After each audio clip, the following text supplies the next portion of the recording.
Insya Allah hari ini kita akan mendengarkan tausiah dari Ustadz Abu Fida mengenai jadikan aku tulang rusukmu, betul kan?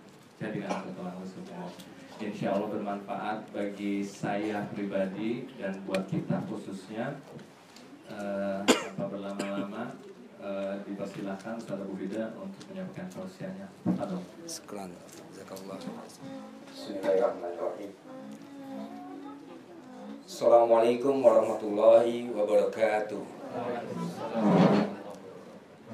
Innal hamdalillah nahmaduhu wa nasta'inuhu wa nastaghfiruh wa na'udzu billahi min shururi anfusina wa min sayyiati a'malina may yahdihillahu fala mudilla lahu wa may yudlilhu fala hadiya lahu. Asyhadu an la ilaha illallah wahdahu la syarika lahu takriran bihi wa tauhidan wa asyhadu anna Muhammadan abduhu wa rasuluhu amma ba'd.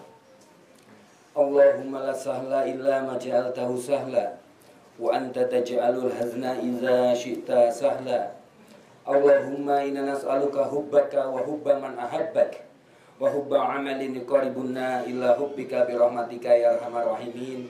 Amin amin ya rabbal alamin. Qala Allah ta'ala fi kitabihil karim, a'udzu billahi minasyaitonir rajim.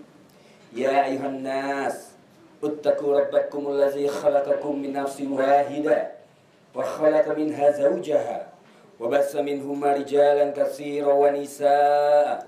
Wattaqullaha allazi tasaaluna bihi wal arham. Innallaha kana 'alaikum raqiba.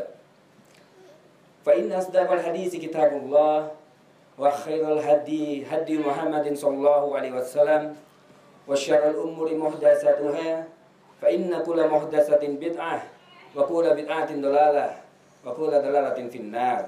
Shadaqallahul azim wa shadaqa rasulul karim. Alhamdulillahirabbil alamin. Mudah-mudahan liqa kita, pertemuan kita pada hari ini selalu disertai dengan rahmat dan berkah dari Allah Subhanahu wa taala. Mudah-mudahan semua yang hadir di sini Allah catatkan sebagai penghuni surganya Allah kelak pada saat nanti kita bertemu di akhirat. Jangan lupa ya, insyaallah kalau antum yang masuk duluan nanti panggil-panggil saya. Siapa tahu saya belum masuk nanti ya. Jadi dicari. Pada kesempatan sore hari ini insyaallah kita akan membahas suatu tema, yaitu jadikan aku tulang rusukmu. Kalau di e-flyer wording-wordingnya ada sebetulnya dibilang ini para jomblo-jomblors gitu kan. Sebenarnya ini banyak yang gak jomblo lagi sebetulnya, atau belaga-belaga jomblo kali ya. Tepatnya belaga-belaga jomblo. Nah sebetulnya pada kesempatan sore ini bukan hanya membahas bagaimana cara kita mendapatkan jodoh, mencari jodoh yang baik, akan tetapi pada saat kita sudah mendapatkan jodoh kita, kemudian bagaimana kita membentuk keluarga yang sakinah dengan jodoh yang ada.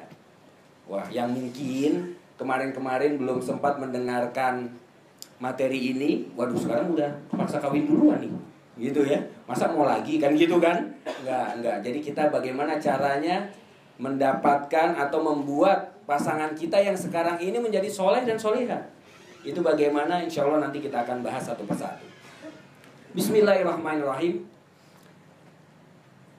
Pada mukadimah tadi saya sudah menyebutkan atau membacakan suatu firman Allah Subhanahu wa taala yang ada di surat An-Nisa ayat pertama. Ya ayuhan nas, wahai sekalian manusia. Allah memanggil kepada semua manusia. Uttaqu rabbakumul ladzi khalaqakum min nafsin wahidah. Bertakwalah kalian semua kepada Rabbmu, kepada Tuhanmu yang telah menciptakan kalian dari diri yang satu, wahidah. Yaitu siapa? Nabi Adam alaihissalam. Ya, kemudian dari diri yang satu itu, dari Nabi Adam diciptakan pasangannya, yaitu Siti Hawa. Dan dari mereka berdua kemudian dikembangbiakan laki-laki dan wanita yang banyak. Sampai akhirnya sampailah kepada kita semua ada di sini pada hari ini. Sebelum kita masuk ke materi, saya sedikit menarik kepada penciptaan Nabi Adam alaihissalam, agar kita bisa mengetahui dan memahami, oh ternyata laki-laki bisa seperti ini karena itu ya. Ternyata kita walaupun dibentuk dari dikembangbiakan dari diri yang satu, ya, kemudian ternyata bisa berbeda-beda sifatnya. Adam alaihissalam, Adam itu adalah bentuk jamak. Kalau dalam bahasa Arab itu jamak dari udum atau udmah. Udmah itu, silakan, fadhal. Udmah itu artinya adalah gundukan tanah. Jadi gundukan tanah. Adam itu jamaknya dari udmah. Jadi Nabi Adam diciptakan dari tanah yang banyak di bumi ini. Pada waktu itu Allah memerintahkan kepada malaikat Jibril, "Ya Jibril, turunlah engkau ke bumi, ambillah tanah yang akan kuciptakan untuk menjadi khalifah, menjadi manusia." Kemudian malaikat Jibril turun ke bumi. Pada saat malaikat Jibril ingin mengambil tanah, pada saat itu tanah berbicara. "Auzubillahi minka ya Jibril." Kaget malaikat Jibril. Subhanallah. Tanah ini berlindung kepada Allah atas kamu ya Jibril yang mau ngambil. Kemudian Jibril naik lagi ke atas, bertemu dengan Allah Subhanahu wa taala. Allah bertanya, "Ya Jibril, mana tanahnya? Mana tanahnya?" "Ya Rabb," kata Jibril, "bagaimana hamba mau mengambilnya sementara tanah itu berlindung kepada engkau terhadap apa yang mau aku lakukan?" Bisa dipahami nih ya? Bisa dipahami ya? Karena malaikat ini kan sangat taat kepada Allah. Pada saat ada hamba Allah berlindung kepada Allah, malaikat takut. Walaupun hanya tanah. Kemudian Allah perintahkan kepada Mikail, "Ya Mikail, turun, ambil tanah." Baik. Kemudian malaikat Mikail turun untuk mengambil tanah tersebut. Pada saat malaikat Mikail mau mengambil tanah, kembali tanah ini berkata, "Ya A'udzubillahi minka ya Mikail." Kata tanah itu. Kaget malaikat Mikail. Dan pada saat itu subhanallah, tidak berani mengambil. Kembali lagi malaikat Mikail bertemu dengan Allah dengan tangan yang hampa. Kemudian Allah berkata, "Ya Mikail, mana tanahnya?"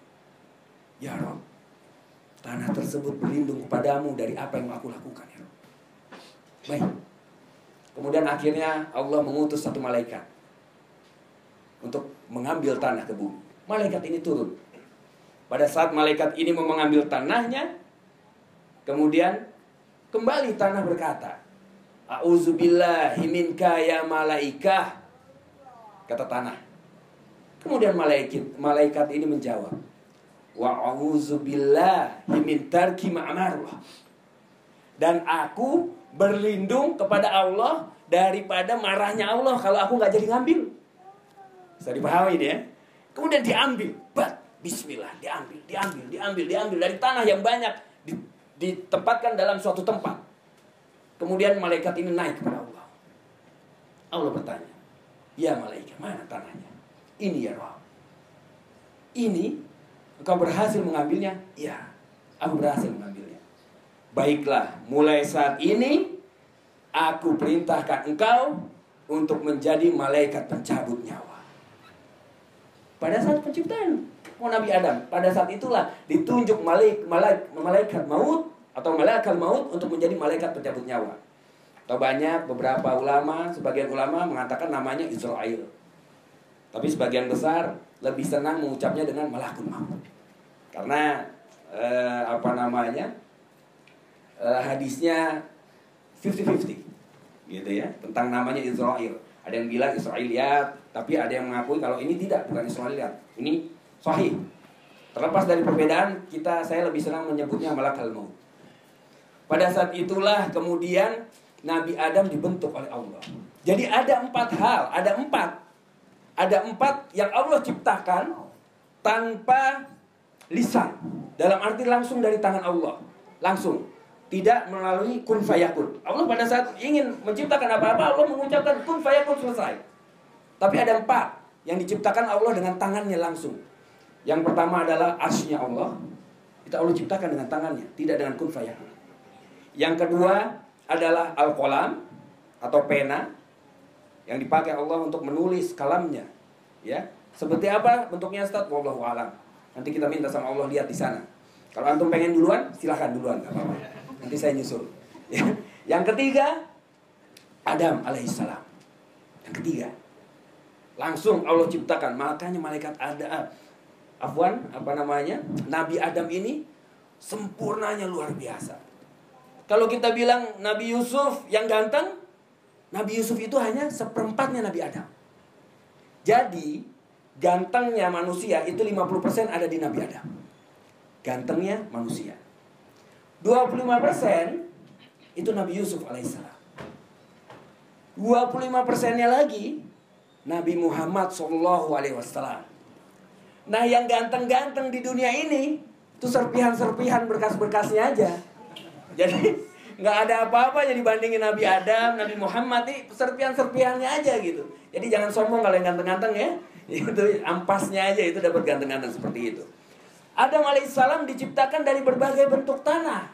Ada tanah kering, ada tanah lempung, tanah apa lagi tuh ya, tanah liat dan segala macam digabung jadi satu, dibentuklah Nabi Adam. Pada saat kemudian berkembang biak sampai sekarang akhirnya turunlah sifat-sifat manusia yang berbeda-beda tergantung dari tanahnya masing-masing dulu diciptakannya dari yang mana. Bisa dipahami nih ya. Jadi sekarang ini kok si Anu padahal kita satu darah, kok si Anu sepupu beda banget ya sifatnya, kok yang ini beda banget ya, karena memang kita dari tanah yang berbeda-beda, akhi. Tidak sama. Dan semakin kesini semakin kelihatan sifatnya, semakin kelihatan.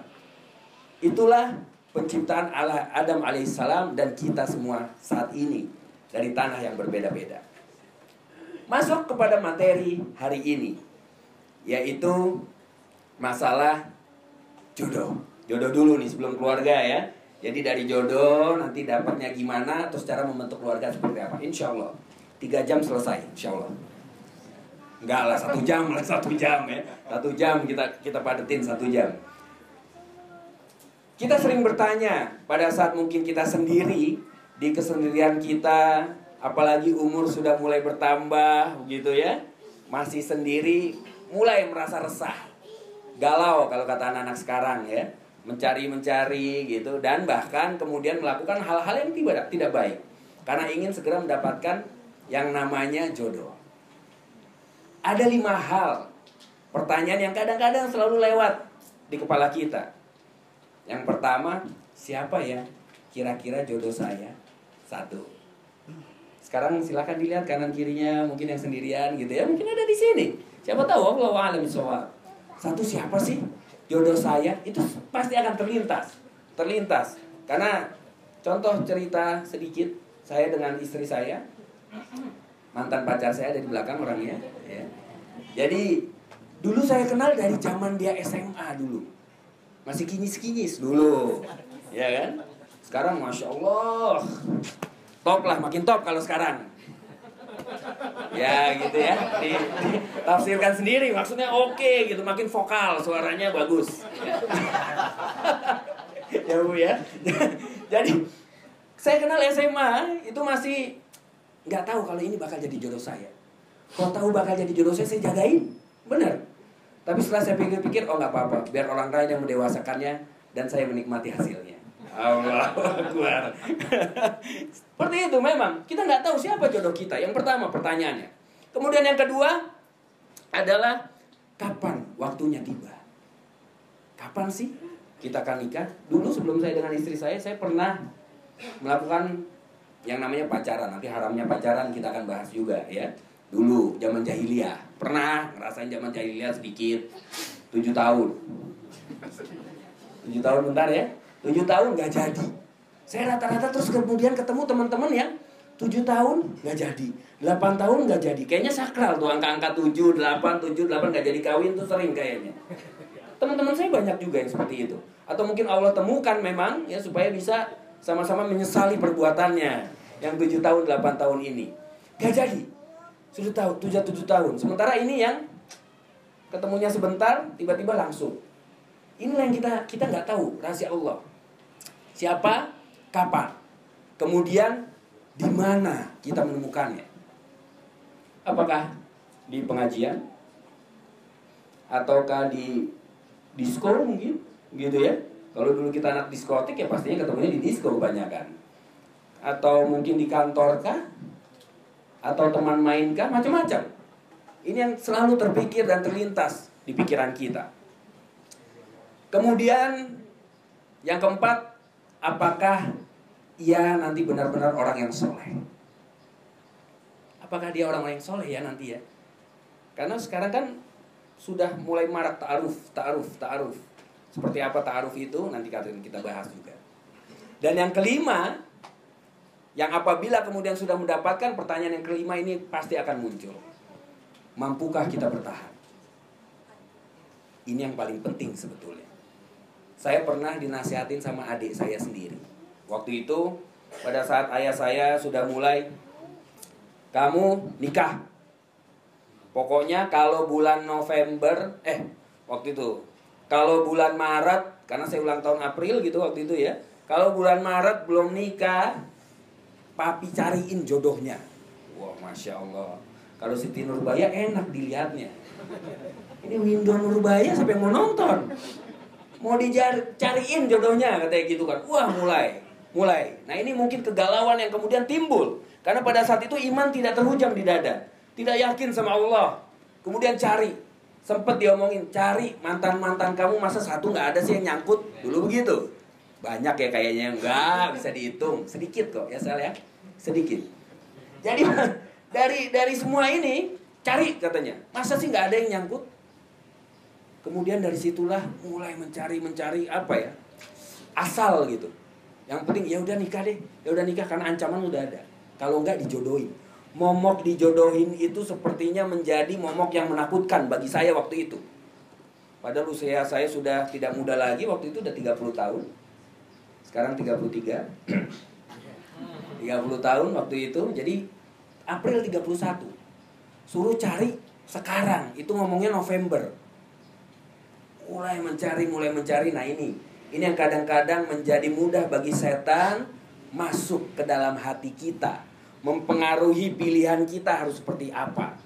Akhirnya kita mengabaikan apa-apa yang diajarkan oleh Rasulullah SAW. Ini yang kita mesti hati-hati. Dan yang mesti kita pahami dari hal-hal tersebut, bahwa jodoh ini Allah sudah takdirkan. Ya ikhwafillah, sudah ditakdirkan. Ada tiga. Yang pertama adalah orang-orang yang cepat mendapatkan jodoh. Ada ya? Kita lihat teman-teman kita SMA lulus, nikah. SMA nikah banyak gak? Banyak. SMA nikah banyak. Alhamdulillah, putranya guru kita Ustadz Arifin Ilham menikah dalam usia muda sekarang. Ya, ini akan menjadi role model. Kalau pernikahannya baik dan bagus, ini akan menjadi role model buat anak-anak muda sekarang. Daripada syahwat yang diumbar, ini yang bahaya. Yang benar nih seperti ini. Kemudian orang-orang barat mulai membalikan pemikiran kita. Gospel speaker. Mulai perang pemikiran, dibalikan pemikiran kita agar kemudian kita, pendekatan dulu deh, jajal dulu deh, pengen tahu dulu deh. Ini yang dia otak kita benar menurut kita. Karena mereka gencar lewat media, lewat film, lewat segala macam, memasuki alam bawah sadar kita. Ini yang harus kita hati-hati. Yang pertama, cepat mendapatkan jodoh. Ini sudah qadarullah, ketentuan dari Allah. Yang kedua, lambat mendapatkan jodoh, tapi akan mendapatkan jodohnya walaupun lama. Dan yang ketiga, tidak mendapatkan jodoh di bumi ini, di dunia, tapi Allah siapkan di akhirat. Ada tiga. Ini akan kita bahas. Bagaimana kemudian sikap kita menyikapi? Ikhwan dan akhwat sekalian yang dimuliakan oleh Allah Subhanahu wa taala. Dalam hidup ini semua adalah ujian. Tidak ada makhluk hidup atau manusia yang bernafas ini tidak mendapatkan ujian. Semuanya ujian. Jodoh cepat, ujian. Jodoh lama, ujian juga. Gak dapat jodoh, ujian juga. Tapi sungguh menakjubkan orang mukmin, kata Rasulullah SAW. Ini hadis Rasulullah. Menakjubkan orang mukmin apabila dia ditimpa suatu masalah kemudian dia bersabar, baik untuknya. Dan apabila dia mendapatkan nikmat, dia bersyukur, maka itu pun baik untuknya. Nah, Ustaz, kalau kita cepat dapat jodoh, kok dibilang ini merupakan ujian, Ustaz? Ujian. Berapa banyak kita lihat teman-teman kita yang mendapatkan jodohnya cepat, kemudian pisahnya juga cepat. Banyak? Banyak. Angka perceraian tinggi sekarang di Indonesia. Subhanallah. Pranikah ditinggalkan. Sudah tidak ada lagi kita lihat sekarang orang-orang mukmin, ya. Orang yang mau menikah kemudian melakukan pranikah dulu cara Islam. Ada dalam sunnah. Diajarkan. Bisa 3 kali, 4 kali pertemuan atau 5 kali pertemuan, diberikan bekal dulu supaya faham. Kemudian faham bagaimana kalau saat nikah itu suami memperlakukan istri, istri memperlakukan suami seperti apa. Saya sendiri, usikum wa iya nafsi bitaqwallah. Nasihat pernikahan 15 menit. Pada saat kita nikah, gimana bisa jadi bekal kita untuk sekian puluh tahun ke depannya. Ini yang kemudian menjadi pemikiran bagi kita-kita semua yang ada di dunia dakwah. Ini harus kita tegakkan lagi. Pranikah. Syukur. Karena apabila kemudian kita meninggalkan sunnah ini, yang terjadi sekarang banyaknya perceraian. Tidak siap. Maka dari itu yang cepat mendapatkan jodoh itu juga merupakan ujian. Yang lambat bagaimana, Ustaz? Tambah ujiannya. Lihat teman kanan kiri udah mulai ngomongin anaknya. Ini nama calon aja belum bisa. Kadang-kadang teman ada yang lebih hebat lagi, dia udah cetak undangannya. Nama calonnya dikosongin. Dia beli rugos banyak-banyak, nanti gampang pakai rugos aja katanya. Ribuan dibikin, subhanallah. Yakin pede husnuzon, yakin ada katanya. Dan yang paling berat lagi adalah yang tidak mendapatkan jodohnya di dunia. Tapi kalau dia bersabar, Allah tekankan, ya ayyuhallazina amanus isbiru wasabiru warabitu, kata Allah. Wahai orang-orang yang beriman, yang dipanggil orang-orang yang beriman.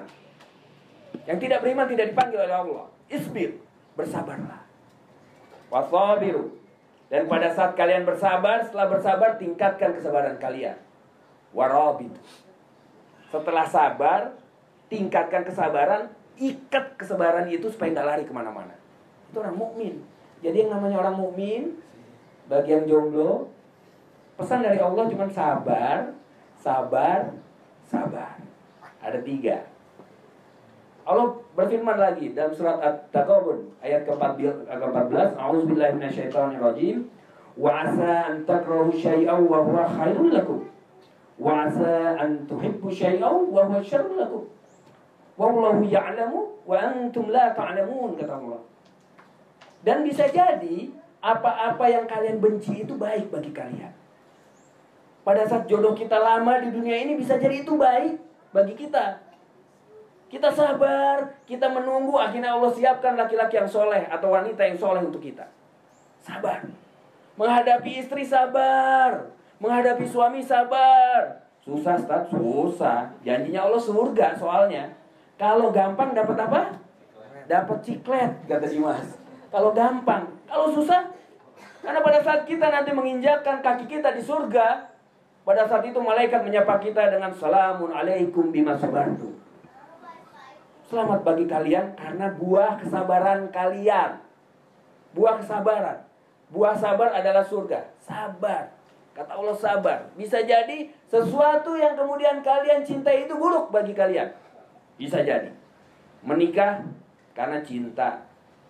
Menikah karena hal-hal yang kita sukai duniawi. Itu akan membawa kita, menyeret kita kepada neraka jahanam. Nauzubillah summa nauzubillah. Wallahu ya'lamu, kata Allah. Dan Allah Maha mengetahui. Wa antum la ta'lamun, dan kalian tidak mengetahui, kata Allah. Bagaimana kita mengetahui? Semenit ke depan aja kita nggak tahu kita mau bagaimana. Allah yang Maha mengetahui. Makanya langkah kemudian setelah kita mengetahui poin-poin ini, berpesanlah Allah kepada kita, dan kemudian siap untuk menerima takdir Allah. Siap. Apapun itu, siap. Kita harus terikat dengan hukum Allah. Gak ada yang gak terikat dengan hukum Allah. Semua terikat. Apabila kita melawan Allah, memang kita siap. Kuat? Gak ada gunanya. Pada saat kita sudah ditetapkan Allah dapat jodoh umur 40 tahun misalnya kan, emang bisa kita majukan 39 tahun? Tidak. Karena sudah tertulis dalam takdir Allah. Oleh karena itu, terima takdir Allah. Kita masuk ke kriteria pasangan ideal. Ustaz, bagaimana kemudian, saya agak cepat dikit nggak apa-apa ya, supaya dapat semuanya, yang keluarga juga nanti bisa dapat. Bagaimana terus kemudian kriteria pasangan ideal? Rasulullah SAW dalam hadisnya mengatakan, apabila telah datang kepada kalian seorang laki-laki yang kalian ridhoi agamanya, maka nikahkanlah ia dengan putrimu. Sebab jika tidak, akan terjadi fitnah di bumi dan kerusakan yang banyak. Sebab jika tidak, akan terjadi fitnah di bumi dan kerusakan yang banyak. Rasulullah SAW tidak bermain-main dalam hal ini. Tidak main-main.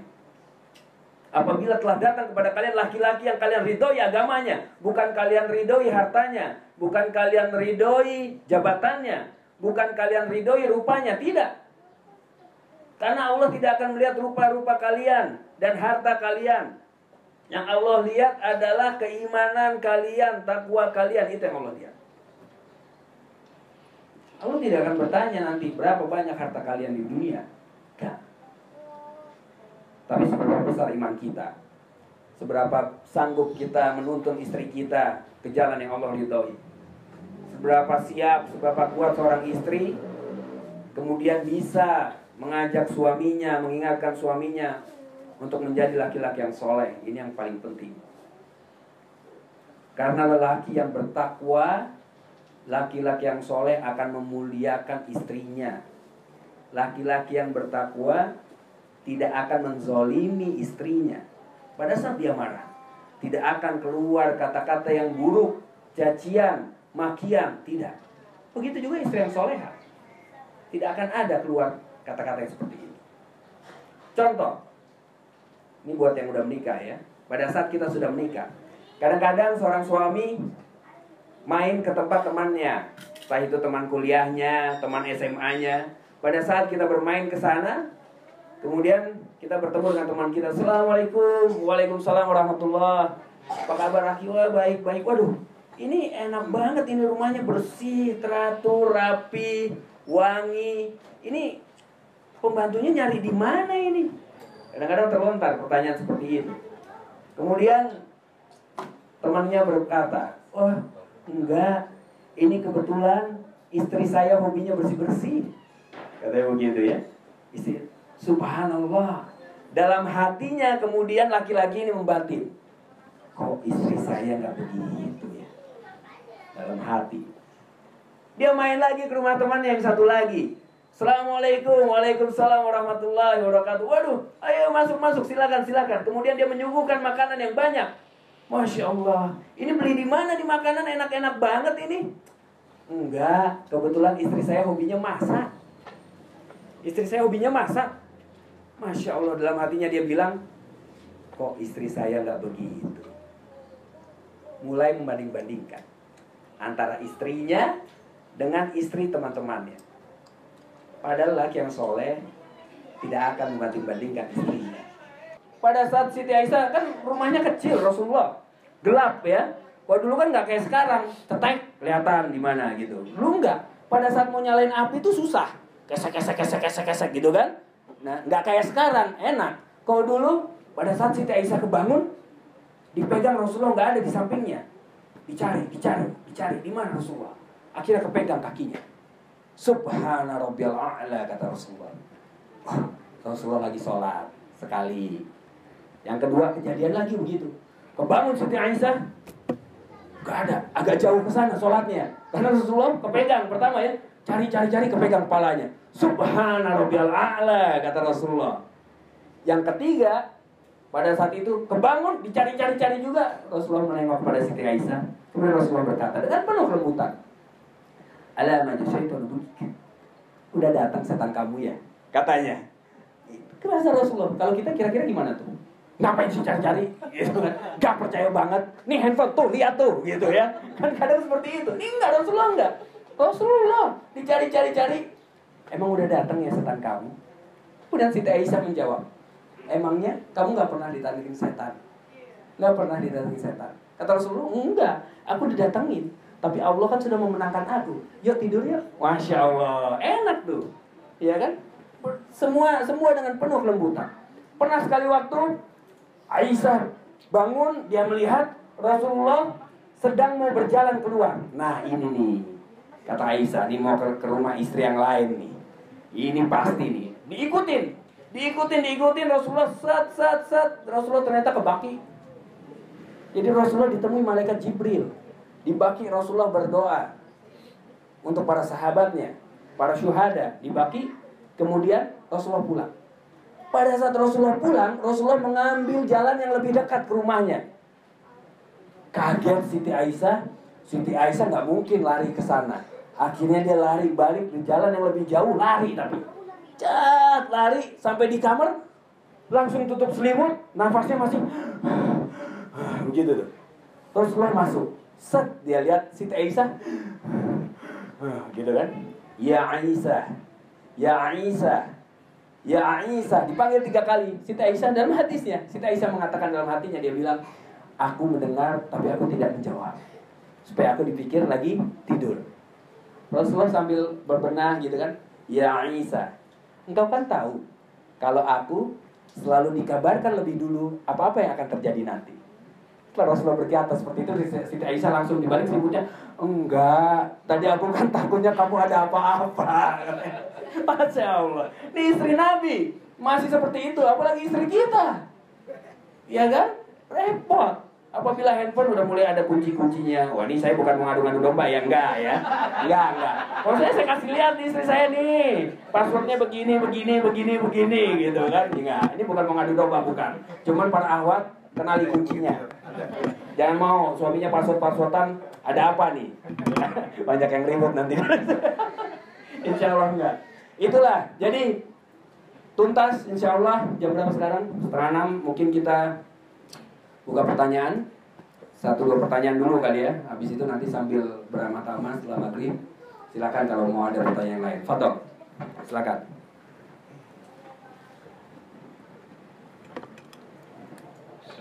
Jadi kalau ada yang mau bertanya dari Ahmad atau Tuan? Wah, lagi mikir nih kayaknya nih ya. Dari tadi Mas Hef, banyak yang mukanya kayak gue banget. Gitu. Saya duluan kayaknya nih. Syukur. Jadi gini. Ya, fadal. Tadi kan dibahas mengenai pilihan nih, yang jomblo-jomblo tuh pilihannya ibaratnya kalau yang datang sedikit nih lebih gampang dong ya, kalau yang datang sedikit. Yang ini ganteng, agama kurang, ini agamanya. Nah, sekarang yang jarang kepikiran tapi ada yang mengalami yang beruntung, dianggap orang beruntung. Ternyata pilihannya banyak kan. Masya Allah. Agamanya bagus semua gitu. Nah, itu apa bentuknya memang ujian buat kita juga, terus kita menghadapinya seperti apa. Terus kadang-kadang kan kita tuh ujian sama tipis ya tadi. Ya. Kita sering bilang beruntung. Nah, bahasanya gimana Tad? Kalau ternyata pilihannya banyak. Ya. Halo. Syukran, jazakallah. Bukan antum tapi kan ya. Tidak kenal saya. Jadi memang betul, subhanallah. Jadi apabila ada seorang wanita berhak untuk memilih.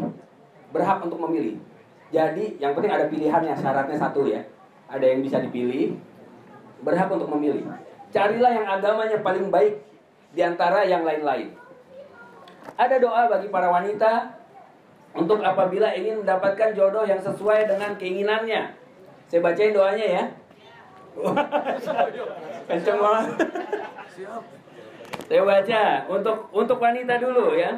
Rabbi habli miladunka zaujatan thayyiban wa yakuna sahiban li fid dini wad dunya wal akhirah. Rabbi habli zaujatan thayyiban. Ya Allah, anugerahkanlah suami atau pasangan bagi diriku yang terbaik dari sisimu. Wa yakuna sahiban li fid dini, dan menjadi sahabatku di dalam urusan agamaku. Wad dunya wal akhirah, dan juga urusan di dunia serta urusan di akhirat. Masya Allah. Kurang ya? Pelan-pelan ya. Untuk di-sharing kan ya? Oh, titipan, siap. Lakinya udah lihat aja. Robbi habli miladunka. Ini buat akhwat ya, doa buat akhwat. Zaujatan toiban wa yakuna sahiban li fiddini wad dunya wal akhirah. Ini untuk akhwat. Ulah. Robbi habli miladunka zaujatan toiban. Udah sampai situ? Robbi habli miladunka zaujatan toiban wa yakuna sahiban lifiddini agamaku, din ya, lifiddini wa dunya wal akhirah. Ini untuk akhwat. Artinya lagi, oke.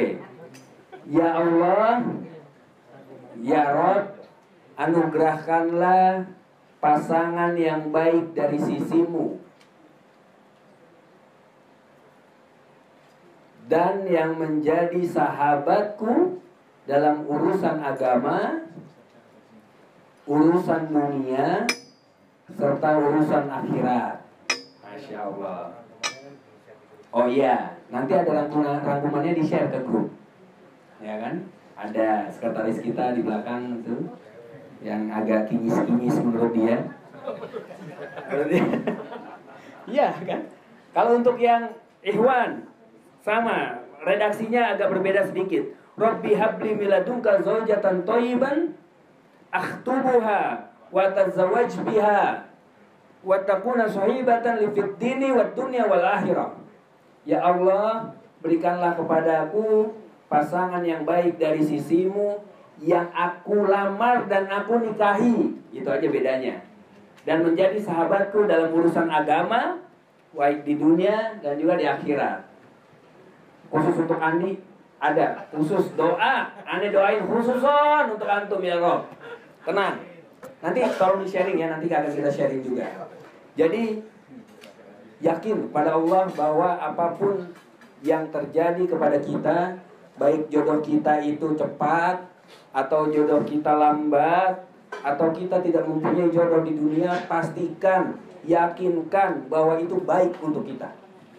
Allah mengetahui yang terbaik untuk kita, apapun itu, semua baik. Jadi apabila kemudian banyak nih pilihannya, gimana nih Ustaz? Ada 5 orang sekaligus yang mau ta'aruf, Masya Allah, laku keras kayaknya gitu ya. 5, apakah saya cap-cip-cup? Cap-cip-cup aja merem gitu ya, set ditunjuk gitu apa bagaimana nih? Karena ini baik semua, agamanya anak terang Jakarta semua lagi, Masya Allah. Gitu, ini gimana Ustaz? Gimana Ustaz? Gak apa-apa akhi. Untuk wanita apabila mempunyai atau mendapatkan laki-laki yang melamar dia banyak, yang mau ta'aruf dia banyak, ya, kemudian agamanya baik, satu, cara ngetesnya, berapa hafalan surat di Qur'annya? Berapa juz hafalannya? Kamu berapa juz? Kamu berapa juz? Gitu. Dari situ sudah terlihat. Saya 30 juz. Juz amma. Juz 30 kalau itu. Tapi itu juga at-takwir kadang lupa, an-naba kadang lupa ya. Cari dari seberapa banyak hafalan Qur'annya. Itu bisa menjadi salah satu pilihan. Karena Rasulullah pernah pada saat ada, kalau Nabi dan Rasul ada kekhususan. Jadi apabila ada ahwat misalnya, ya Rasulullah, pernah terjadi di zaman Rasulullah. Rasulullah sedang tausiah seperti ini. Tiba-tiba ada seorang ahwat berdiri di belakang. Ya Rasulullah, aku cinta kepadamu dan kau pun cinta kepadaku. Aku ingin untuk menjadi istrimu. Seorang Nabi dan Rasul mempunyai kelebihan, keistimewaan dari Allah. Apabila Rasulullah pada saat itu bilang, ya, oke, baiklah. Itu sah langsung di mata Allah. Buat kita nggak gitu. Ini khusus Nabi dan Rasul mau nikah, oke, gitu nggak bisa. Jadi khusus Nabi dan Rasul. Pada saat ada ahwat yang seperti itu, kemudian Rasulullah hanya tersenyum. Senyum, silahkan duduk kembali di sebelah sana. saya akan melanjutkan tausiahnya. Itu tandanya Rasulullah apa tuh? Menolak secara halus. Menolak. Dan kemudian pada saat selesai tausiahnya, Rasulullah sedang berbicara kepada sahabat-sahabatnya, tiba-tiba dia melihat seorang yang memang dia tahu masih bujangan. Loh, kamu belum menikah? Belum ya Rasulullah. Mana tadi akhwat tadi yang mau menikah? Saya mau nikahkan. Saya Rasulullah. Kayaknya udah lama banget dia. Jomblo yang saya Rasulullah. Maju. Akan ku nikahkan. Kemudian Rasulullah berkata kepada ikhwannya, apa yang kau punya jadikan untuk mahar. Ini ikhwan gak siap. Pegang baju cuma satu. Sarung ya Rasulullah katanya, buat maharnya. Nanti kalau antum kasih sarung, antum pakai apa? Sarungnya copot kelihatan semua. Oh iya katanya, saya nggak punya apa-apa. Nggak punya apa-apa ya Rasulullah. Nggak punya apa-apa ya Rasulullah. Gimana dong? Berapa hafalan Quranmu? Surat apa aja yang kau punya? Aku punya surat ini. Jadikan hafalan Quranmu sebagai mahar untuknya. Allahu Akbar. Jadi ini juga bisa. Kemarin sempat diposting juga oleh Ustaz Taufik. Apabila ada ikhwan yang siap untuk menikah, datangi. Ayahnya datangi. Perempuan yang ini nih kira-kira datangi. Pak, walaupun kita belum bekerja. Pak, saya ingin melamar anak bapak. Kamu kerjanya apa? Saya belum bekerja, tapi aku punya 2 rakaat sholat qobliyah subuh yang tidak pernah lepas untuk anak bapak. Masya Allah. Iya kan? Karena rakaatain qobliyah subuh khairun minad dunya. Ya, wa ma fiha. Lebih baik daripada dunia dengan isinya. Yakin, lamar. Insya Allah Allah berikan rizki. Yang penting tidak untuk tujuan yang lain-lain. Bukan untuk ada hidden agenda di belakangnya, tidak. Itu yang paling penting. Mungkin itu mudah-mudahan bisa menjawab ya dari Ahi Dimas. Syukran. Buat yang lain silakan. Fadol. Afwan. Gimana kok ada yang langsung? Ya. Duluan, boleh. Ini Japri aja kayaknya kalau yang ini yang mau nanya nih. Oh enggak ya, boleh silakan. Assalamualaikum warahmatullahi wabarakatuh. Waalaikumsalam warahmatullahi wabarakatuh. Dua pertanyaan boleh nggak, Ustaz? Boleh, mudah-mudahan cukup. Nomor 1, apakah boleh dalam Islam perempuan mengajak kasih kode duluan? 1. Terus nomor 2, apa hukumnya kalau si istri tidak ikut pindah sama si suaminya ke tempatnya dia berada? Malaysia gitu maksudnya. Ya. Oh. Silakan Ustaz. Assalamualaikum warahmatullahi wabarakatuh. Waalaikumsalam warahmatullahi wabarakatuh. Syukran Zakillah, Ukti Eci. Yang pertama adalah apa tadi pertanyaan pertama lupa saya jadi. Kode. Kali kode duluan boleh nggak nih? Boleh mubah. Boleh. Bahkan wanita melamar laki-laki mubah. Boleh hukumnya. Karena Siti Khadijah melamar Rasul sallallahu alaihi wasallam melalui pamannya. Jadi boleh. Ada akhwat lihat nih, ikhwan nih, Masya Allah ke masjid terus nih. Masjid, sholatnya di masjid, pulang kantor ke masjid, apa-apa di masjid, ya kan? Taunya marbot, ya bisa jadi. Gak apa-apa, marbot. Ya kan? Kan gak apa-apa. Sekarang ini sebagai orang tua dan calon orang tua, ya. Bangga betul kita. Anak saya dokter, bangga ya. Anak saya polisi, bangga ya. Anak saya pengacara, bangga ya. Ada nggak yang bangga? Anak saya muazin di masjid sana. Anak saya marbot di masjid sana. Anak saya imam di masjid sana. Ada yang bangga seperti itu? Jarang kita temui. Padahal kita tahu, kalau kita tahu keutamaan seorang muazin, orang yang azan, semua pahala yang ada sholat di situ adalah untuknya tanpa mengurangi pahala yang lain. Pahala muazin dia dapat pahala imam, dia dapat pahala sebanyak orang apapun yang datang untuk sholat di masjid itu. Muazin.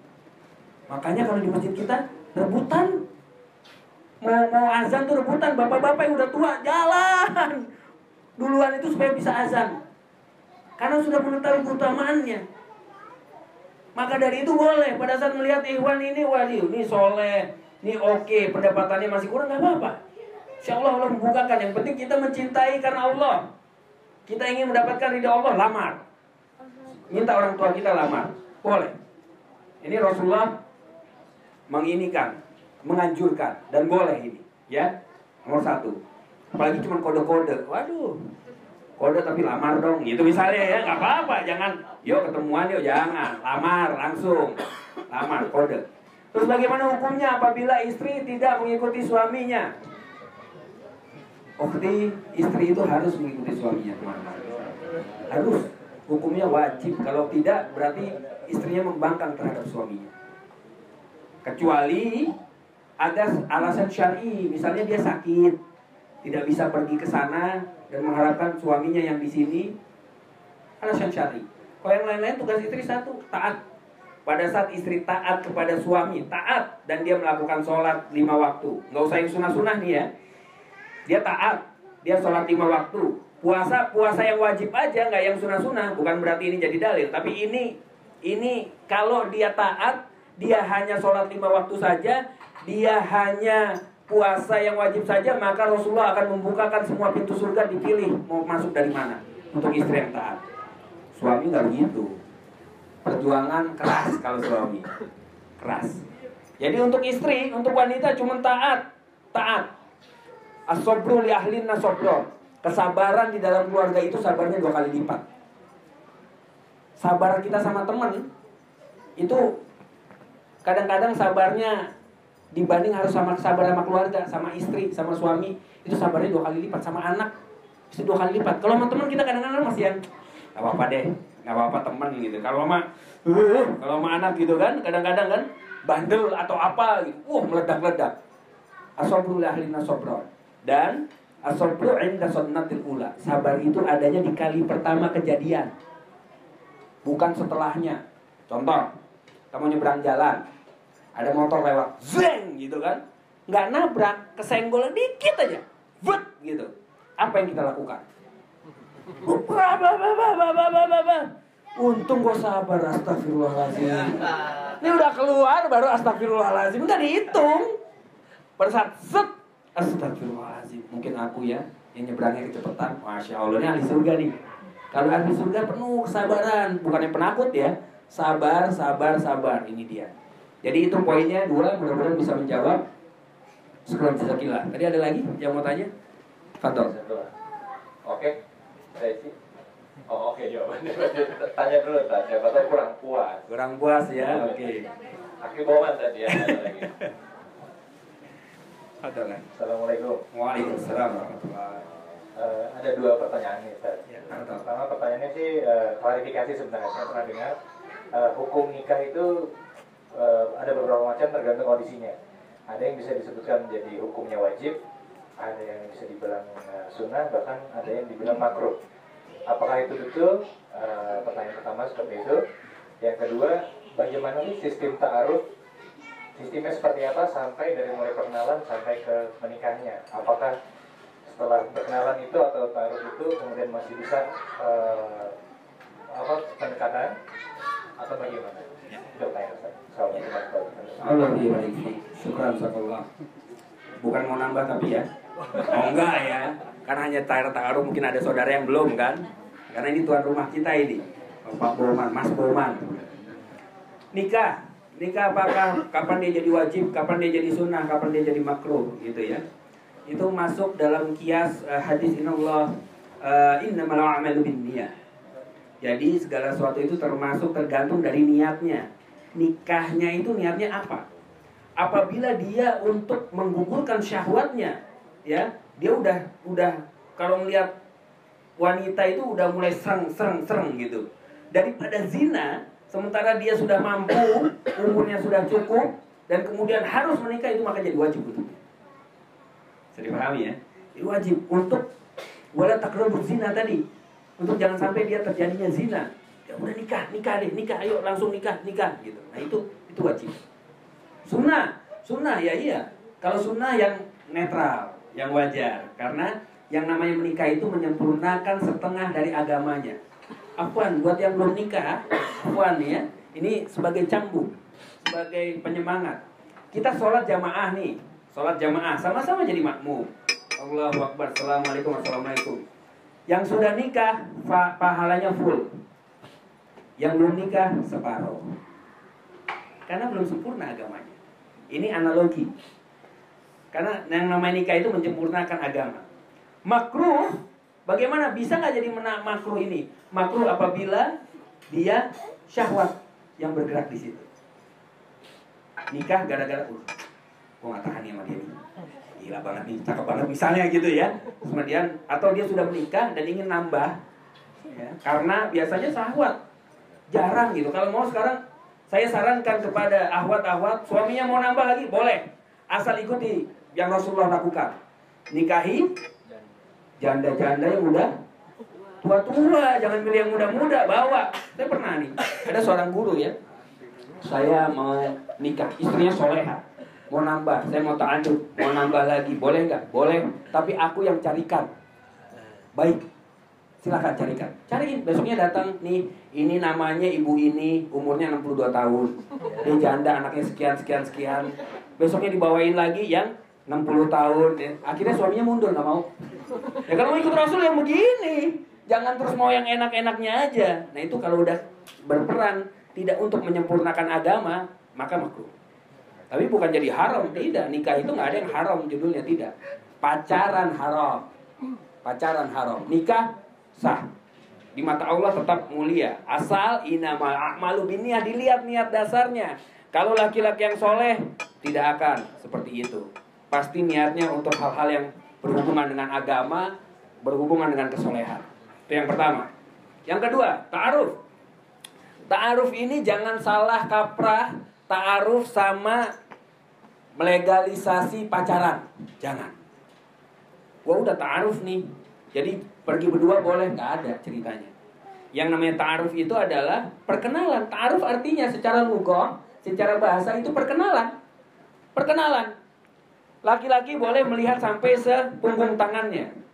Jadi kalau kan tertutup ya, tertutup, dia boleh lihat sebatas punggung tangan. Sampai sini, dibuka.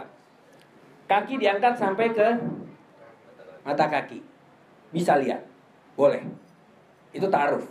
Lihat dong, ngakunya umurnya 18. Ini keriput gitu kan. 18 dari mana nih gitu. Mukanya mungkin oke, tapi lihat gini, waduh, ini kayaknya ini mungkin 18 belum Masehi. Itu dong Highlander ya. Jadi boleh. Nah, apabila masih ragu, duh, jangan-jangan botak lagi. Jangan-jangan ada penyakit di kepalanya, di badannya atau di mananya gitu ya. Bagaimana caranya? Kirim mahram kita, ibu kita atau saudara kita yang perempuan ke sana untuk melihat dia buka. Bukan berarti terus difoto dikirim, ya jangan, sama aja. Jadi dilihat aja, lihat doang. Jadi, mah gimana mah? Rambutnya utuh, gitu kan? Kupingnya 2, gitu. Jangan-jangan ada kuping lagi di sini, gitu misalnya kan? Bahaya kan? Jadi boleh seperti itu.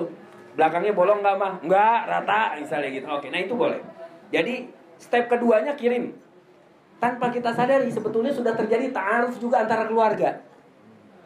Nggak mungkin kan cuma datang buka, wih kayak apa aja, mau beli sapi kan gitu kan? Ya enggak, kan pasti ngobrol, kamu buka, cakep juga ya Allah ini, kamu pakai ini ada apa sih? Terjadi pembicaraan itu, hasil pembicaraan itulah kemudian ibunya atau saudaranya pasti akan bilang bagus akhlaknya, masya Allah. Lihat nggak bisa yang terus dijaim-jaimin gitu, nggak akan kebuka yang namanya ta'aruf. Karena kalau pacaran ini cenderung menampilkan yang baik-baik. Iya kan? Kau perlu ngutang temen deh. Yang penting pergi makan, nonton, segala macam. Yang baik-baik gitu. Cenderung nggak mau kelihatan yang buruk-buruknya. Kalau ta'aruf nggak, dikasih lihat semua, dikasih tahu. Saya pernah ini, saya begini. Itu ta'aruf, itu namanya perkenalan. Kita kalau pacaran seolah-olah kenal, padahal nggak mau kenal. Maunya yang enak-enaknya aja, yang asik-asik aja gitu kan. Mulai nggak asik, tinggal. Nggak ada hubungannya. Ini yang bahaya. Islam melarang itu. Karena itu prosesnya setelah itu nggak lama-lama, oke. Tentukan maharnya. Cukup sekarang. Pernah nggak ada yang nikah ijab kabulnya maharnya pembacaan Quran? Nggak pernah ya? Pernah? Ada? Nggak ada ya? Jarang ya? Jadi yang ada Qurannya dikasih. Untuk jadi mahar, seperangkat alat sholat dengan Al-Quran, terus jadi pajangan. Kadang-kadang Qurannya, aduh, sayang nih Quran nih. Dah beres. Gimana mau ngelembutin hati? Quran cuman, oh ini Quran dari suami. Aduh, Qurannya baru taruh lagi di lemari, sayang. Gak pernah dibaca. Sementara ayat-ayat Quran dibaca. Karena ayat-ayat ini yang melembutkan hati. Bukannya diciumin, bukan ditaruh kepala. Ini yang salah. Salah kaprah. Bukan Qurannya dikasih sebagai mahar, tapi nih hafalan Quran ini yang jadi mahar. Aku akan menikahimu dengan mahar bacaan surat Al-Mulk. Karena aku ingin dalam hidupmu sampai kelak di alam barzah, Al-Mulk ini akan menjaga dirimu dari siksa malaikat. Allahu Akbar. Menye-menye itu perempuan pasti. Sampai alam barzah dijamin sama suaminya karena pakai Al-Mulk yang dia hafal. Bisa dipahami ya? Jadi ini ta'arufnya. Setelah itu baru nikah. Jadi bukan berarti udah ta'aruf, hitbah saja. Hitbah, udah lamar nih, nggak boleh pergi berdua. Boleh nggak WA-WAan? Boleh. Asal tidak berbicara yang mengundang. Jadi bicara yang baik-baik aja. Kan kalau udah lama-lama buka dikit dong jilbabnya, pengen lihat rambutnya merah apa putih, nah mulai itu. Nah, hati-hati. Jadi hitbah pun bukan berarti legalitas untuk kemudian bisa pergi berdua, tidak. Hitbah ya di rumah. Kalau mau datang ya datang ke rumah, ditemenin. Saya dipahami ya. Jadi ditemenin, rame-rame ngobrol ya tidak khulwat. Itu boleh. Lepas dari itu tidak. Jadi hanya seperti itu. Habis itu nikah. Terjaga dengan baik jadinya. Mudah-mudahan bisa menjawab ya. Syukran jazakallah. Silakan, Fatul. Waduh nih, ketua nih nggak enak gimana. Jawabnya apa? Jangan sosok Pak ya. Oh, ketua. Waalaikumsalam warahmatullahi wabarakatuh. Peradaban cerita, jadi ada seorang wanita terus kemudian melakukan zina, terus tidak ada yang bertanggung jawab.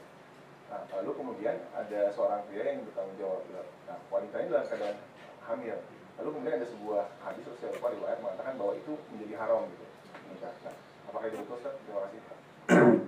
Bismillahirrahmanirrahim. Jazakallah bihasanil jazaa. Allahu yabarik fik.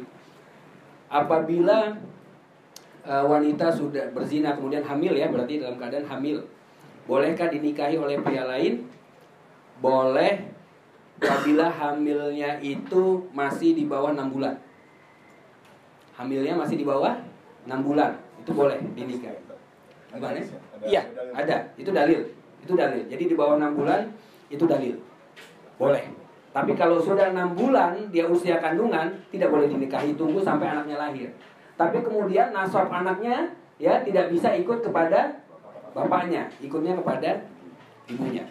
Nah, bagaimana Ustaz kalau yang menikahi ini adalah yang orang yang dia berbuat zina? Ya kan? Dia harus nikah lagi nggak nanti? Atau bagaimana? Tidak. Kalau itu memang sama orangnya, maka nasabnya nanti ikut bapaknya. Itu bedanya. Orangnya tetap di bawah 6 bulan. Tetap di bawah 6 bulan. Kalau di atas 6 bulan, dia paksain untuk menikah, nanti dia harus nikah lagi. Karena tidak sah. Dan haram hukumnya memasukkan sperma ke dalam rahim yang sedang diisi oleh sperma lain. Bisa dipahami ya? Saya dengar tuh kayaknya. Bisa dipahami ya? Jadi itu sebetulnya yang menjadi dalilnya tidak boleh, haramnya itu nggak bolehnya itu karena cenderung kemudian kalau dia berhubungan, dia memasukkan sperma yang dimana dalam rahim itu masih ada sperma orang lain, itu akan jadi haram, tidak boleh. Sekarang nanti saya share dalilnya. Ya, akhi Taufik. Saya dengar. Assalamualaikum warahmatullahi wabarakatuh. Waalaikumsalam. Tadi kan saya dengar katanya ta'aruf gitu, kita harus ngasih tahu kita pernah begini. Bukankah kita pernah dengar kajian kita sebagai umat muslim harus merahasiakan aib kita gitu. Ya. Terus saya juga tadi ya dengar juga yang saya Pak Ustaz sampaikan ya, kalau kayak misalkan wanita saya punya foto masa lalu yang seksi kayak dihapus. Itu gimana kalau yang pakai hijab tapi tetap cantik gitu? Itu apa kamu undang sama juga pada dosa? Terus gimana juga kalau cowok yang kemudian misalkan dia juga menarik juga buat para wanita gitu, itu hukum seperti apa? Ya. Syukran, Allahu yabarik fik. Jadi gini, yang dimaksud dengan memberitahu kita bukan berarti aib-aib kita, bukan. Tapi memberitahu kita seluruhnya. kerja di mana, ya, pernah nikah apa belum, berapa umurnya, hobinya apa, itu maksudnya. Bukan berarti saya pernah pacarin 3 orang, pernah ngapain aja, ya enggak. Itu aib, enggak seperti itu. Jadi dibedakan pengertiannya, itu satu. Yang kedua, foto. Atau apabila hijab, namun terus hijabnya kemudian bisa mengundang syahwat, dosa. Jatuh hukumnya kepada dia. Apabila ada laki-laki yang melihat dengan syahwat, cantik banget nih hijab nih, Masya Allah, jadi pengen, misalnya, ya kan, atau bagaimana, aduh, coba ya, jadi ini syahwatnya yang sudah berbicara, sama, jadi hati-hati terhadap ini. Saya menyampaikan hukumnya ya, penerapannya taat atau tidak, saya kembalikan kepada pribadi masing-masing. Laki-laki, apakah itu seperti itu juga? Apabila kemudian dia berniat memasang fotonya untuk seperti itu, iya sama.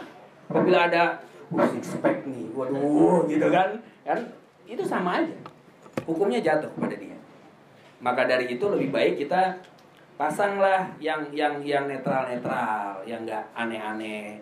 Ya kalau perlu nggak usah foto, pasang yang lain-lain gitu. Logo Terang Jakarta misalnya, ya kan? Kan pas tuh. Logo Korps Garuda, gitu kan pas gitu. Ini orang yang mana?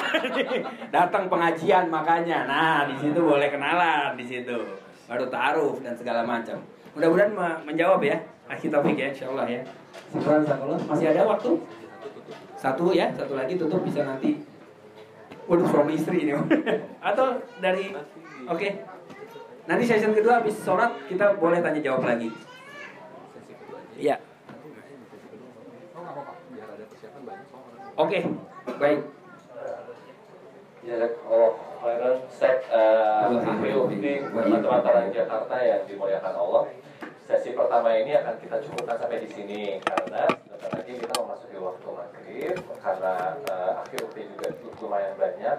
Kita kan wudhunya juga nggak mungkin berbarengan ya. Jadi ada waktu persiapan. Nanti setelah maghrib, nah kita akan buka sesi seperti ini lagi, sesi 2 dengan pertanyaan-pertanyaan seperti tadi. Dan kami harapkan pertanyaannya masih seputar tema. Kalau memang ada yang urgent di luar tema, boleh juga disampaikan. Tapi lebih baik masih tetap dalam tema. Itu ya. Untuk menutup sesi 1 ini, kita tutup dengan doa kafaratul majelis. Subhanallahumma wa bihamdika, asyhadu an la ilaha illa anta, astaghfiruka wa atubu ilaik. Assalamualaikum warahmatullahi wabarakatuh. Waalaikumsalam.